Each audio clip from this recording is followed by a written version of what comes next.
la maîtrise des coûts, qui sont les clés de la réussite, car dans le domaine vitivinicole, cette notion des coûts sont primordiaux et sont très importants dans le cadre de la pérennité des entreprises. Donc tout d'abord, vous présenter. Je suis un des derniers jeunes arrivants, on va dire, d'AOC Conseil, avec un parcours de nombreuses années dans le monde du vin. Je suis issu du monde vitivinicole. J'ai d'abord commencé par un BTS en vignes et en vin avant de passer un diplôme d'œnologue. Je suis resté sur le monde de la bulle d'effervescence tout en voyageant un petit peu à l'étranger, avant d'être, je dirais, déjà dans l'accompagnement et la stratégie d'entreprise, la restructuration des marchés, des réseaux, en national ou en international.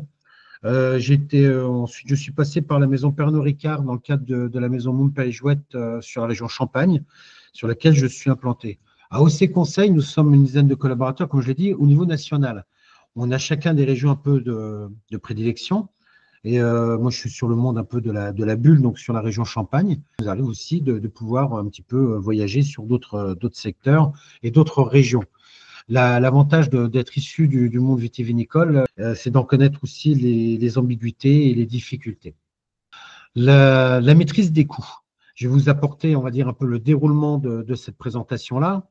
C'est-à-dire qu'en fait, l'importance de la gestion de ces coûts, c'est qu'il y a des objectifs qui sont majeurs et clés. C'est la rentabilité, c'est la stratégie, c'est la durabilité. La répartition des coûts, ça va dépendre aussi de certains facteurs d'influence. Je dirais, il y aura des repères, des analyses à y pratiquer. Ces étapes pour analyser et gérer ces coûts sont abordées par des méthodologies et des outils. Et on va ensuite ramener des investissements stratégiques pour la croissance avec les budgétisations, les alignements sur les marchés. On va aborder ces différents sujets et on terminera sur des créations de valeur et de sécurité avec les marges de risque et d'innovation. Mais on sera aussi parsemé d'études de cas et de chiffrage, je dirais, grâce justement à ces outils qui sont en notre possession, toutes et tous. Hein. Donc, tout d'abord, pourquoi cette gestion des coûts? Mais d'abord, c'est parce que c'est la base même de votre rentabilité. À partir du moment qu'on n'a pas une parfaite maîtrise de ces coûts de production, au même titre que ces coûts de commercialisation, je dirais on aura du mal à pouvoir générer une vraie base de tarification. Une base de tarification va pouvoir découler sur ce qu'on appelle une grille tarifaire, qui est un outil, hein, je ne parle pas de tarif, hein, vraiment une grille tarifaire, c'est un outil, je dirais, de commercial quelque part, hein, qui va vous permettre d'aborder les marchés, mais surtout de vous donner des lignes rouges à ne jamais franchir en deçà de laquelle votre rentabilité sera affectée. J'ai donc un collègue, Jean-Marc Demange, qui abordera ce sujet très spécifique de la grille tarifaire le mois prochain d'ailleurs. Et cette maîtrise de la rentabilité va vous amener aussi, je dirais, des profits qui vont pouvoir générer les coûts d'entretien de votre vignoble. Et ça, c'est primordial. N'oubliez pas que, je dirais, le végétal nécessite, surtout aujourd'hui, par les contraintes climatiques, des coûts qui vont, je dirais, du simple au double. Et on verra pourquoi il faut absolument les maîtriser. Cette gestion des coûts, à partir du moment qu'on en a la maîtrise, ça va vous définir la stratégie. C'est-à-dire que ça va vous permettre tout simplement d'avoir une vraie budgétisation des actions à venir. Une budgétisation, je dirais, qui va vous permettre de mettre en place les actes commerciaux, les développements, mais aussi les investissements au sein de l'entreprise. Au même titre que la maîtrise de vos coûts de production va vous amener à choisir les canaux de distribution que vous allez pouvoir utiliser ou prendre, ou ne pas prendre. Ça va dépendre un petit peu de vos seuils de rentabilité. Cette rentabilité va vous donner une durabilité au sein de votre vignoble. C'est-à-dire qu'en fait, elle va définir votre marge, mais votre marge qui définit votre rentabilité va vous donner la pérennité de votre entreprise. Et ça, c'est primordial parce qu'on a une transmission généralement à faire dans le monde vitivinicole et il est pas souhaitable de transmettre à ses enfants, je dirais, une entreprise qui n'a aucune rentabilité, qui a du surendettement et qui ne pourra pas faire face à ses obligations. D'où la parfaite maîtrise et de la gestion de ses coûts. Une fois qu'on en a la maîtrise, ça permet de sécuriser non pas votre chiffre d'affaires, mais votre marge. Il y a une grande différence entre le chiffre d'affaires et en fait la marge qui va en découler. C'est ce qui va vous permettre de définir, je dirais, les marchés sur lesquels vous devez vous développer. Ces marchés, ces canaux de distribution vont pouvoir vous permettre je dirais, de vous amener à pouvoir apporter votre produit terminé sans avoir, je dirais, de pertes fortes. Et on verra chacune des étapes au cours de la présentation, des outils que vous avez à votre portée et en même temps des possibilités ou pas de faire ces développements, par exemple à l'export.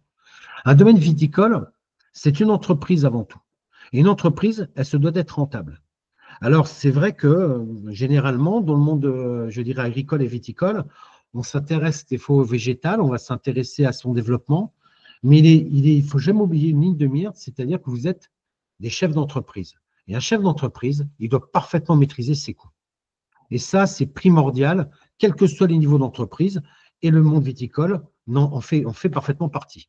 Donc, les clés de la réussite et les pièges à éviter seront abordés au cours de ce webinaire de façon à, je dirais, à pouvoir amener votre entreprise à des vrais choix stratégiques et à des vrais développements commerciaux.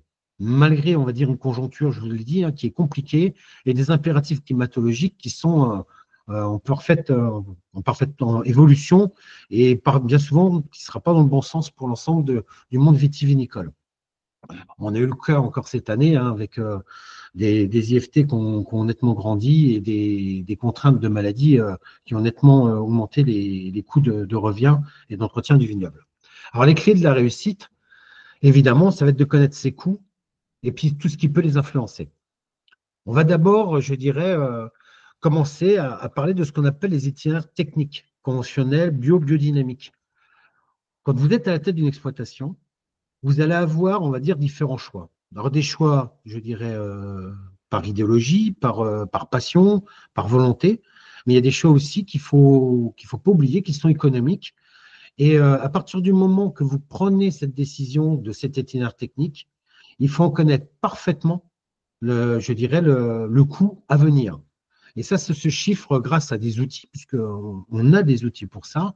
On peut avoir justement je dirais, des documents. Je vais vous en présenter un, par exemple, excusez-moi, qui va vous permettre de calculer, je dirais, des coûts, alors suivant les régions viticoles, hein, vous avez ça auprès de vos chambres d'agriculture, auprès aussi de vos interprofessions.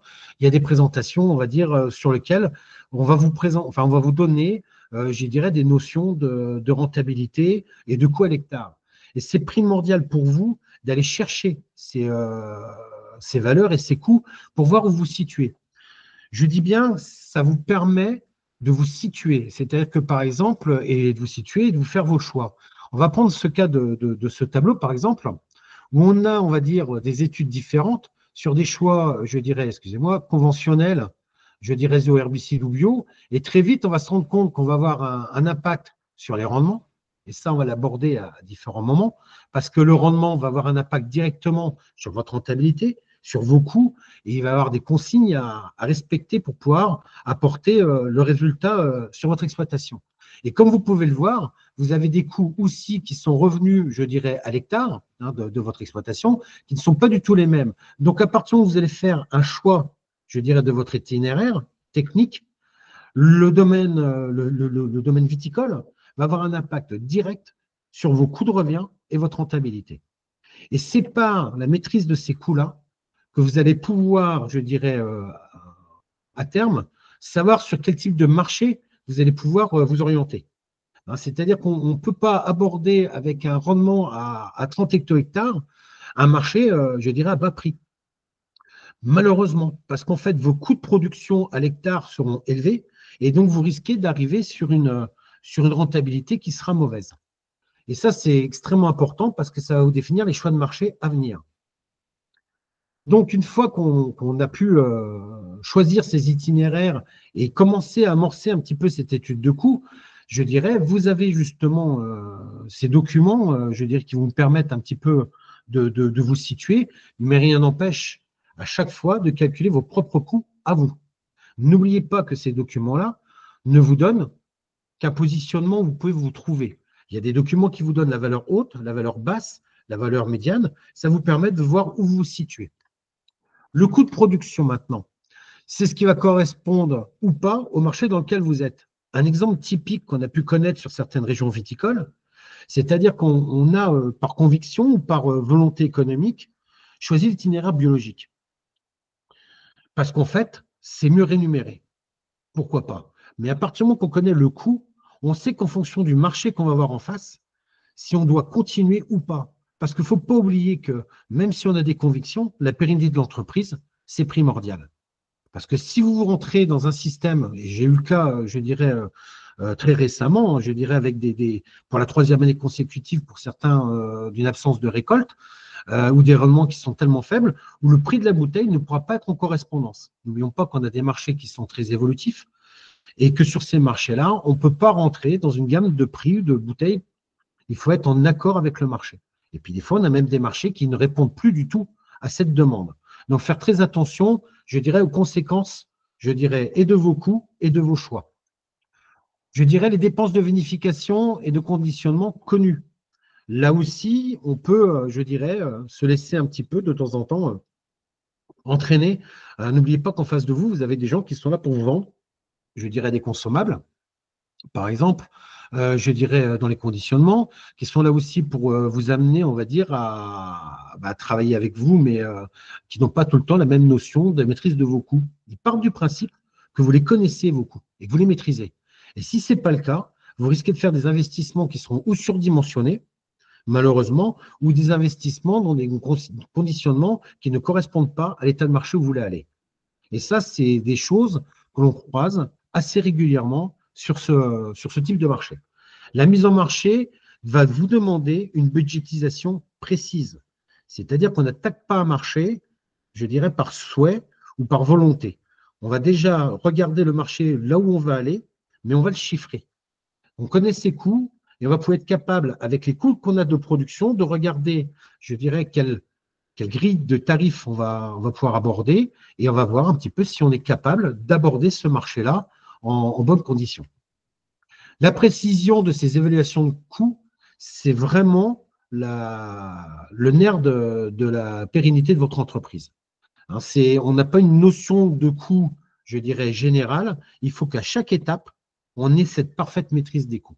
C'est le travail d'un chef d'entreprise. C'est un travail, certes, qui s'éloigne un petit peu du travail, je dirais, qu'on a l'habitude de faire en cave ou en cuverie, mais ce travail, il est primordial. Alors évidemment, on va pouvoir l'aborder après. Vous avez des personnes qui vous accompagnent dans ce cadre-là, mais n'oubliez jamais, je dirais que la maîtrise de ces coûts-là va vous permettre d'avoir la rentabilité, mais va aussi vous garantir d'avoir une rémunération équitable et pour tous les membres de la famille.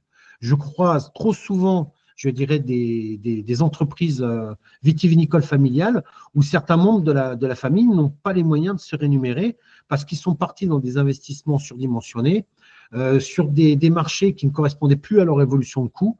Et ça, c'est extrêmement important. Hein, n'oubliez jamais que vous êtes une entreprise. Je dirais, quand on parle de budgétisation, je vous ai montré ce qu'était qu'une budgétisation dans un cas je dirais, dans un cas que je voudrais vous montrer, qui est la budgétisation d'un commercial à l'export. Donc, dedans, je dirais, on va prendre quelqu'un qui va partir à l'export, parce que les gens disent, on va faire de l'export, certes, mais ça implique des salons. Si ce n'est pas vous qui le faites et que vous avez pris quelqu'un au niveau commerce pour le faire, ça va impliquer aussi parfois d'avoir quelqu'un en administration des ventes. Donc là, on est sur une entreprise qui est en plein essor. On paye, on va dire, un commercial à 2500 €, ce qui n'est pas, je dirais, surdimensionné. Vous allez très vite voir qu'en fait, il y a une valeur brute, mais il va y avoir aussi, je dirais, des salons à rémunérer, qui vont être les États-Unis, par exemple. On va commencer à développer, je dirais, des allers-retours. Il peut y avoir l'Allemagne. Ça, c'est de l'export.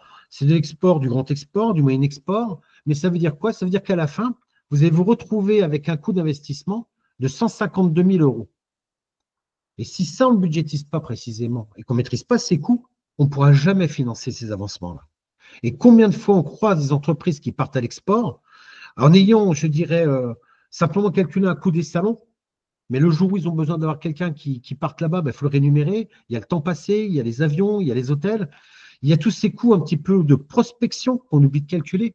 Parce que dans un coût d'un responsable commercial, il y a son coût de prospection qui est calculé dedans, c'est-à-dire les salons, les déplacements. Et vous voyez que très vite, on arrive à 150 000 € à peu près, ce qui n'est pas excessif, mais ce qui va impliquer pour l'exploitation d'en avoir la parfaite maîtrise.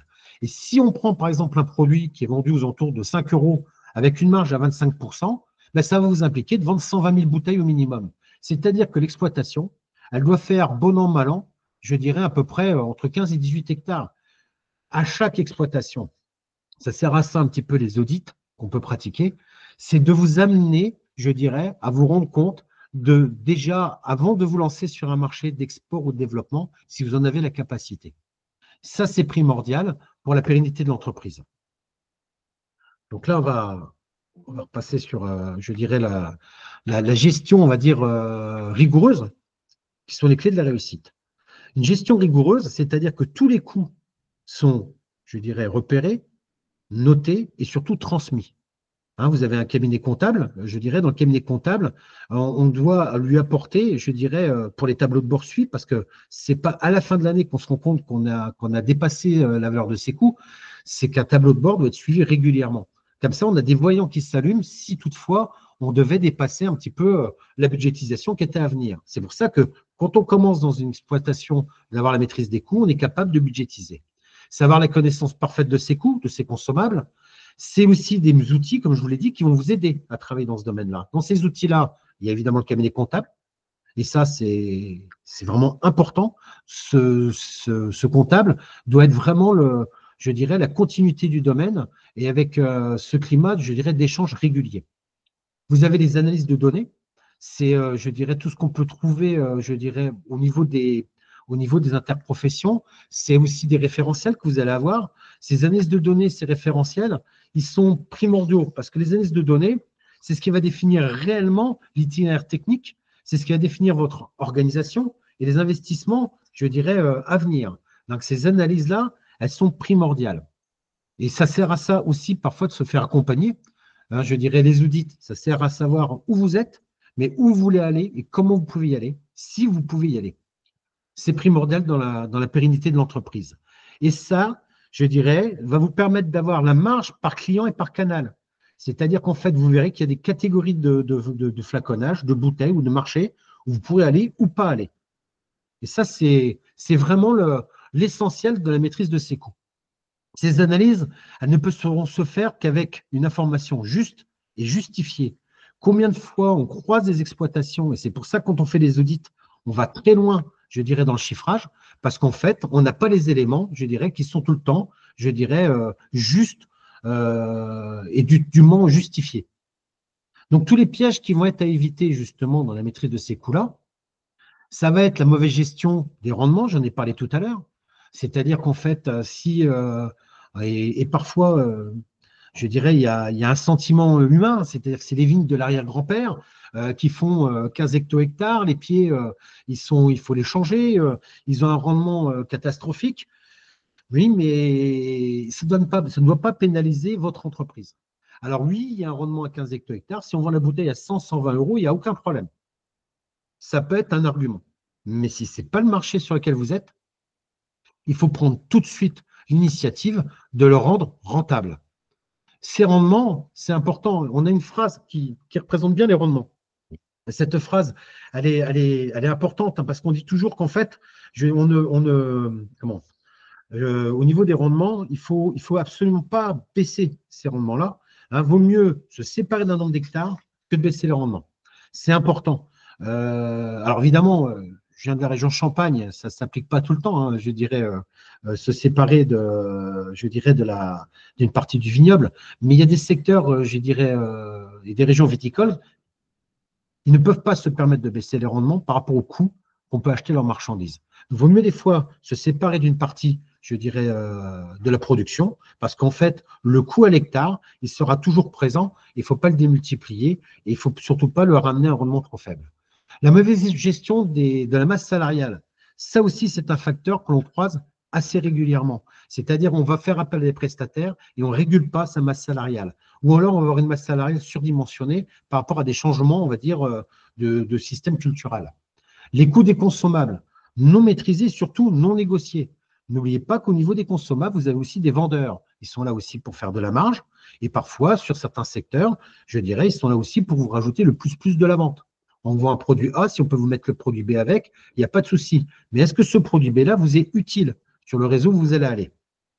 C'est important d'avoir cette notion-là parce que, je dirais, il y a une petite phrase, je dirais, qui est importante. Hein. Je dirais, pour un prix un peu plus élevé, on peut avoir beaucoup mieux. Mais parfois, pour un prix beaucoup plus élevé, on a juste un petit peu mieux. Eh ben, pour un prix beaucoup plus élevé, juste un petit mieux, on va rentrer dans un monde qui est plutôt le monde du luxe et des bouteilles à haute valeur ajoutée. Donc, si vous n'êtes pas dans ce cadre-là, faites bien attention. Je dirais, vous pouvez aller. Les coûts énergétiques, climatologiques mal anticipés. C'est vrai que là, on ne peut rien faire. On ne peut pas lutter contre. On les subit. Donc, la maîtrise de ces coûts, ça va être capable de capitaliser un petit peu sur des marges de sécurité pour pouvoir faire face à ces événements-là. Et Dieu sait que l'année qu'on vient de passer, c'était une année à la fois sur les énergies et à la fois sur les incidents climatiques, je dirais un véritable mur qu'on a retrouvé en face de certaines exploitations. Je dirais, par exemple, d'un point de vue commercial, ne pas maîtriser ses coûts commerciaux, c'est-à-dire pas compter son temps ni ses kilomètres. Et là, on est vraiment, je dirais, dans le manque de précision du calcul de ses coûts. Parce que si demain, vous n'y allez pas, si vous devez mettre quelqu'un sur ce système de commercialisation, c'est un véritable, je dirais, ça va véritablement pénaliser votre rentabilité sur la bouteille. C'est pas tenir compte des cadeaux clients, du franco de port. Ce que je disais, hein, on mène la marchandise chez un client, mais le coup d'après, il nous téléphone, oui, on va lui envoyer, on va lui expédier la marchandise, mais comme il n'a jamais payé de port, on va lui en faire cadeau. C'est des pièges, on va dire, un peu masqués sur vraiment les coûts de revient et qu'il faut absolument maîtriser.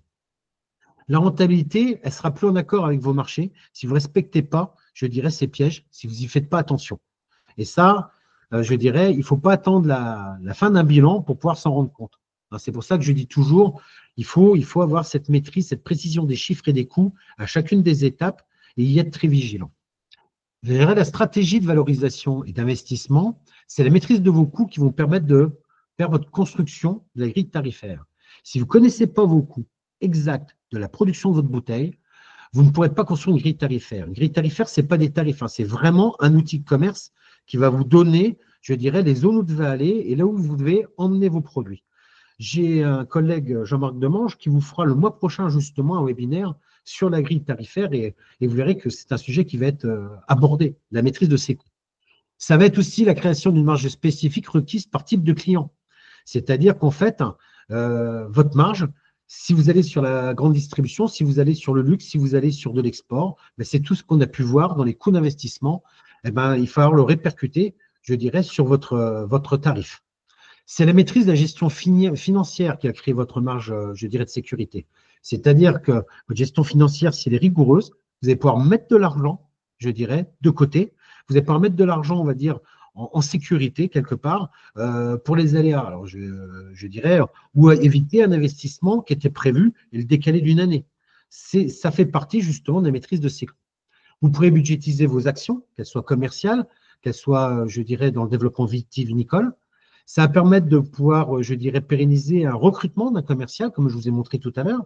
C'est-à-dire qu'en fait, on ne prend pas un commercial pour faire de l'export si on ne sait pas où on va aller, comment on va y aller et combien ça va nous coûter par rapport à votre coût de revient. C'est la base. La création de produits dérivés, par exemple, si un marché se ferme complètement pour vous, je dirais, la maîtrise de vos coûts, c'est pareil, création d'un produit dérivé, ça va être le même système et ça va vous permettre peut-être de passer d'un produit A ou sur lequel vous avez un marché qui s'est fermé pour l'amener sur ce produit B. C'est primordial. Vos investissements, ils doivent être planifiés en fonction de vos objectifs et surtout de vos ressources disponibles. C'est primordial.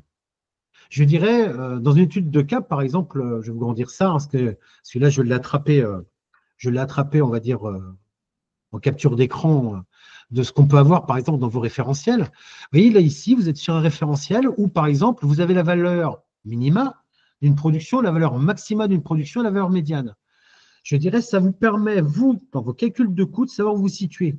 Est-ce que vous avez des points d'amélioration à faire?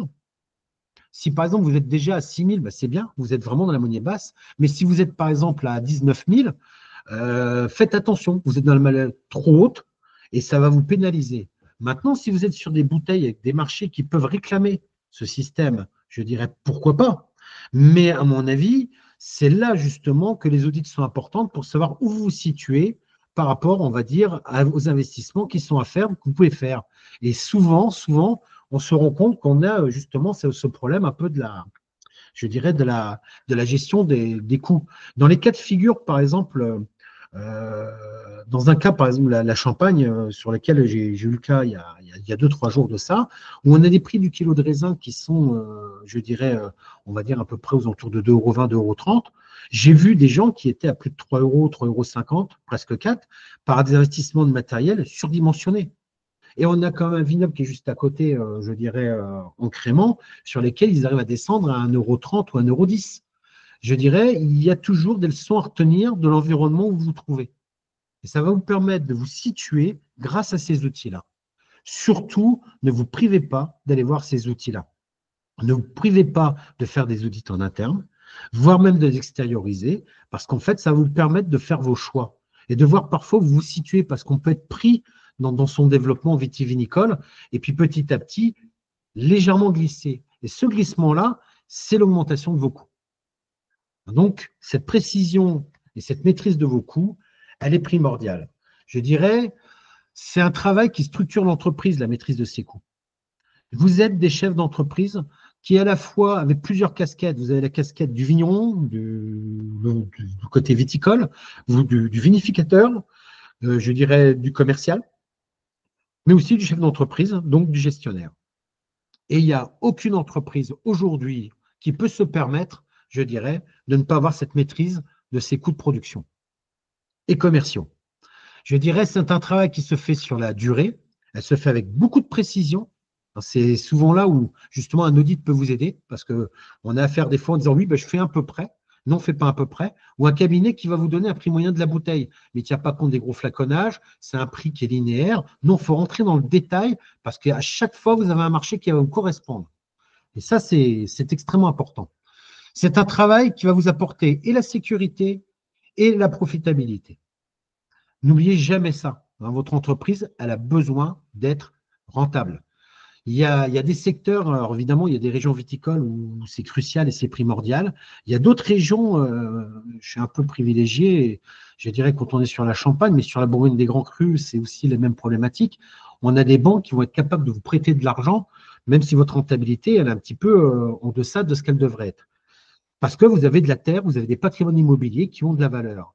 Mais moi, je vois par exemple en Champagne, si les marges et les coûts ne sont pas maîtrisés, si demain on vous réduit, parce que nous, on peut nous réduire les rendements, je dirais, de capacité de production, eh ben, on peut avoir beaucoup d'exploitations qui, par la non-maîtrise de leurs coûts et de leur investissement, notamment dans le commerce, va être en très grande difficulté, je dirais, de compte de résultats.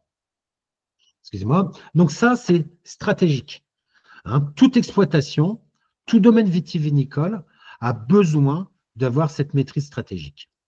Alors, je dirais dans la conclusion, j'aime bien cette phrase, je dirais, parce qu'on a besoin d'avoir de temps en temps des références, comme Antoine de Saint-Exupéry, qui disait qu'un objectif sans plan, c'est qu'un souhait. N'oubliez jamais, je dirais que la volonté de faire quelque chose doit s'accompagner automatiquement des bons outils, de la volonté et de la maîtrise. Donc, je vous remercie de toute l'attention que vous avez pu porter ce soir, je dirais, à la gestion de ces coûts. Vous allez recevoir par mail, je dirais, le PowerPoint de la présentation. Il y aura un replay qui pourra se faire. Et je dirais, vous allez pouvoir réallumer vos micros, poser vos questions. C'est avec grand plaisir que j'échangerai avec vous. Sur AOC Conseil, le site, vous avez les coordonnées des différents intervenants. Je dirais, c'est pas parce que je suis en Champagne qu'on n'est pas là pour répondre à vos questions, même en extérieur. Ce sera avec grand plaisir. Et j'ai réussi à tenir le timing. Je sais que c'était un peu serré, mais c'est un sujet qui mérite, je dirais, d'être très, très concis et très dense, car c'est la pérennité même de l'entreprise, cette maîtrise des coûts. Merci encore pour votre écoute.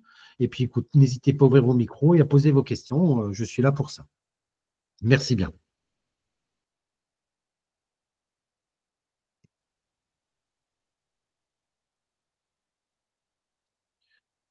Vous pouvez les noter, vous pouvez allumer vos micros, vous pouvez poser les questions, vous pouvez faire signe. Ce sera avec grand, grand plaisir que je répondrai. Je pense que j'ai essayé d'être assez précis, c'était assez dense. Ça peut demander un peu de réflexion, mais n'hésitez pas à soulever des problèmes, des problématiques. Oui. Oui, une petite question par rapport au… Bonjour d'abord et merci de cette présentation. Oui. Quand vous faites vos audits, vous travaillez sur des moyennes euh, étant donné que les quantités produites fluctuent d'année en année, je suppose que vous travaillez avec les coûts de production par hectare que vous avez signalés tout à l'heure. Euh, mais au niveau de la production, vous faites quoi? Vous travaillez sur une moyenne de 10 années de production ou comment est-ce que c'est réalisé? Non, non, quand on a ce qu'on appelle les outils de référence. Les référentiels, ça nous donne une idée de l'endroit où nous nous trouvons. On fait toujours très attention aux référentiels. On aime bien avoir les valeurs hautes, valeurs moyennes et valeurs basses, parce que si tout le monde est, on va dire, dans un entonnoir dans le référentiel, bah, tout le monde est à côté un petit peu de la réelle rentabilité. Quand on fait une audit, on va regarder en fait l'ensemble de vos charges, de vos investissements, et on va regarder s'ils sont dimensionnés par rapport à vos seuils de rentabilité. Quand on va rentrer dans l'audit, on va rentrer dans des éléments confidentiels, mais en même temps, on va regarder un petit peu la gestion de votre vignoble. Par exemple, si on retrouve une exploitation sur laquelle vous l'avez amené à 25 ou 30 hecto-hectares, très vite, on va se rendre compte que, ben, je dirais, vous avez peut-être le marché ou pas en face. Et c'est l'audit qui va nous dire où est-ce que vous vous situez. Vous pouvez aller là, vous ne pouvez pas aller là. Dans les audits, on va regarder les masses salariales. On a souvent le cas où, par exemple, on est parti sur une masse salariale qui était saine, qui était pérenne, puis un jour, vous avez fait appel à un prestataire. Comme par hasard, la masse salariale avait un peu le pied. Et puis, le prestataire a pris de plus en plus de place. Mais on ne s'est pas séparé de la masse salariale. Et là, on va commencer à accumuler des surcharges de charges qui sont mal maîtrisées. Donc, nous, le but de l'audit, c'est de mettre, je dirais, le doigt sur tout ce qui peut aller ou pas aller, je dirais, et en même temps, on va regarder votre évolution sur les dernières années, voir comment votre exploitation, elle évolué, et là où vous voulez aller. C'est une discussion qu'on aura ensemble, et l'audit va nous permettre de pouvoir vous situer exactement à l'endroit où vous êtes et l'endroit où vous voulez aller, et savoir si c'est possible ou pas d'y aller. Hein, j'espère que j'ai répondu un petit peu à votre questionnement. C'est-à-dire que le référentiel, nous, c'est vraiment juste un outil qui nous permet de vous positionner, de positionner un peu l'aire d'appellation, par exemple, ou les zones géographiques, et de voir à peu près où vous êtes. Mais on a quand même l'expérience, je dirais, des domaines des exploitations pour savoir si il y a eu un glissement à un moment ou à un autre. Ok, compris. Et ça nous arrive, par exemple, dans le cadre d'une audit, de faire un accompagnement derrière dans lequel on va même intervenir dans la négociation des consommables, par exemple. Ce qu'on appelle la journée des fournisseurs. Parce qu'on a une vision quand même globale et des fois, on a des surprises, quoi. En se disant, mais attention là, n'oubliez jamais que dans vos fournisseurs, vous avez aussi des vendeurs.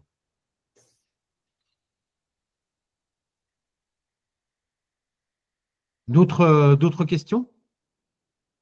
Christophe? Pas de questions?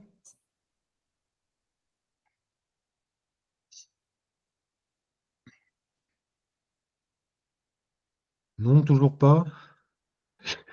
Bon, je dirais, n'hésitez pas s'il y a des choses qui. Oui, Tanguy, il n'y a pas de problème. Vous avez le micro, c'est à la. Attendez. Hop. Oui, allez-y.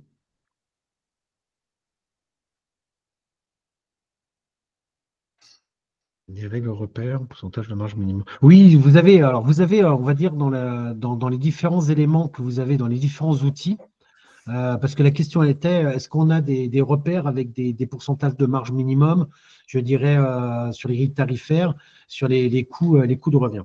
Je dirais, vous avez, je dirais, dans les outils, je dirais, la situation où vous allez être, mais Jean-Marc Demange, le mois prochain, va vous apporter, on va dire, la réponse, c'est-à-dire, va vous apporter ce qu'est une grille tarifaire, et que cette grille tarifaire-là va vous montrer les lignes rouges à ne pas dépasser. C'est-à-dire pas aller en deçà d'un certain coût de revient, oui, et de l'adapter en fonction des marchés où vous voulez aller. C'est primordial. Cette grille tarifaire-là, je dirais, évidemment, sa base, c'est les coûts de revient. Si on n'a pas une précision, je dirais, mais vraiment une précision comptable et une précision stratégique de budgétisation et de l'endroit où vous voulez aller, je dirais, le coût de revient impactera directement le prix de vente, donc votre marge.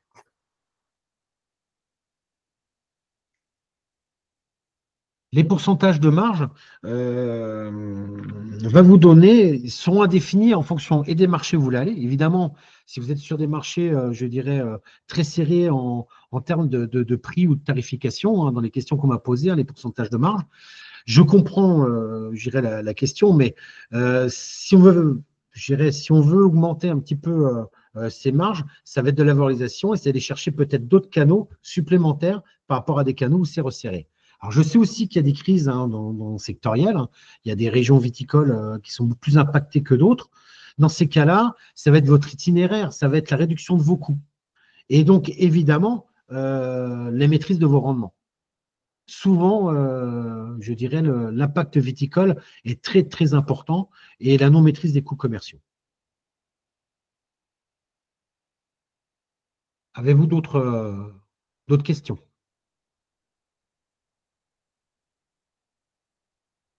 N'hésitez pas, hein, je dirais, même n'hésitez pas à revenir vers moi ou vers un des collègues qui sont sur la région. Hein. Je dirais sur notre site, hein, vous avez chacun est sur certains secteurs. Hein. Beaucoup connaissent AOC Conseil. Moi, je suis plus sur la partie septentrionale hein, des vignobles, mais même si on a l'écoute au niveau national, il n'y a il y a aucun problème. Mais n'oubliez jamais une chose, hein, c'est que le cabinet comptable sera vraiment un outil primordial pour votre choix décisionnel, mais surtout, il ne pourra pas faire un bon travail si vous n'êtes pas précis dans les éléments que vous lui donnez. Et après, une fois que vous lui avez donné des éléments précis, demandez-lui la précision du rendu. C'est-à-dire, on ne veut pas un prix moyen de la bouteille, on veut un prix par catégorie, on veut un prix par secteur. Et ça va être à vous, je dirais, en amont, de sectoriser, je dirais, vos coûts commerciaux, par exemple, en disant tel type de qualité, je dirais, correspond à tel type de bouteille. Nous, elle est repérée d'un point de vue comptable et elle est dans ce secteur-là. Ça aussi, c'est aussi le nerf de la guerre pour savoir quel canal aborder dans la distribution. Alors, je dirais, dans la construction, on me pose la question, merci Marie, c'est la présentation, je parle de tableau de bord, est-ce que j'ai des conseils pour construire son tableau de bord? Alors, oui, on a quelques conseils, comme je venais de le dire à l'instant, on s'est rejoint pratiquement en même temps. Le tableau de bord va vous permettre d'avoir un coût global, on va dire, de l'exploitation vitivinicole, mais les coûts commerciaux et les coûts de revient par catégorie et par bouteille sont primordiaux, c'est-à-dire il faut bien y apporter une distinction. C'est-à-dire quand on a deux, trois qualités de bouteille ou de vin, sachez qu'à chaque fois, le coût qu'il peut y avoir en fonction et des consommables, je dirais, des rendements que vous avez de l'autre côté, et de savoir comment vous pouvez influencer sur vos coûts de revient en discutant avec le comptable. Par contre, le cabinet comptable, lui, va être capable de pouvoir vous donner des tableaux de bord de plus en plus précis. Ça, c'est pour la partie, on va dire, maîtrise des coûts. Ensuite, vous allez avoir la possibilité d'avoir des logiciels commerciaux qui vont vous permettre de maîtriser, je dirais, aussi sous forme de tableau de bord régulier, je dirais, l'évolution de vos commerces et de vos canaux commerciaux. Et de savoir où est-ce que vous mettez tel type de vin, tel type de bouteille ou tel type de marché ou de vrac en fonction de tel acheteur ou de tel acheteur. C'est vraiment un outil de travail est primordial et cet outil de tableau de bord ne pourra jamais se faire si vous n'avez pas vraiment cette maîtrise de vos coûts de revient distincts et de les amener au résultat final. J'espère que j'ai pu répondre à votre question.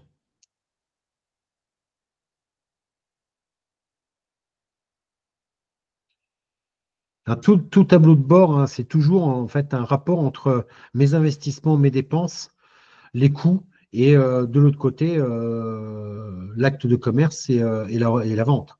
Hein. Et donc, évidemment, ne jamais ignorer le coût commercial. Et donc, coût commercial, ne jamais oublier ce qu'on appelle le coût de prospection. Oui, excusez-moi, allez-y. Ouais, je voulais savoir, pour vous, quelle est la différence entre un coût commercial et un coût de prospection? Parce que pour moi, dans le coût commercial, mais je n'ai pas entendu le reste. Comment? Quelle est la différence pour vous entre un coût commercial et un coût de prospection? Tout à fait. Alors, je dirais, généralement, quand on parle de coût commercial, dedans, il y a la partie prospection. Mais si je fais bien cette distinction-là dans la présentation, c'est que trop souvent, j'ai vu des domaines viticoles qui comptent le coût commercial, mais qui oublient de compter le coût de prospection. C'est-à-dire qu'ils vont compter, par exemple, le coût d'un agent commercial ou pas d'un agent, d'un assistant commercial ou d'un directeur commercial en disant, voilà, je dirais, il va me coûter tant par mois, il va me vendre tant de bouteilles par mois, il va aller sur le terrain, ça va me coûter tant en salon, mais ils ne vont pas aller assez loin dans le travail de la prospection, se rendre compte que, par exemple, faire de l'export, c'est trois occupes, donc c'est du temps. Et ce temps, il faut le chiffrer, et c'est 2-3 ans avant d'avoir un retour. Et ce temps de prospection-là, il ne rapporte pas immédiatement. Et ça, il faut absolument le chiffrer.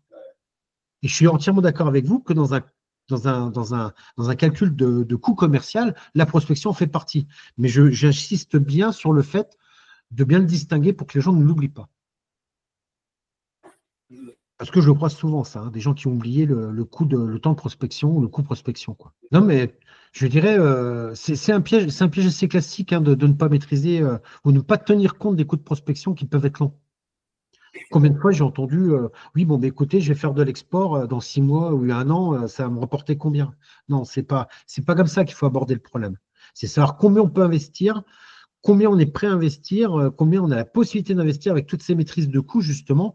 Et après, on va pouvoir planifier comment on va faire notre évolution, combien de bouteilles on va y mettre et se mettre des objectifs très précis, très clairs. Donc, n'hésitez pas à revenir vers moi ou vers les collègues. Ce sera avec grand, grand plaisir, je dirais, de pouvoir répondre à vos demandes. Mais n'oubliez pas que l'audit extérieur vous permette d'avoir une vision, je dirais, autre que celle quand on est pris dans le cercle, je dirais, du domaine, tout simplement. Parfois, ça fait du bien de pouvoir externaliser une vision.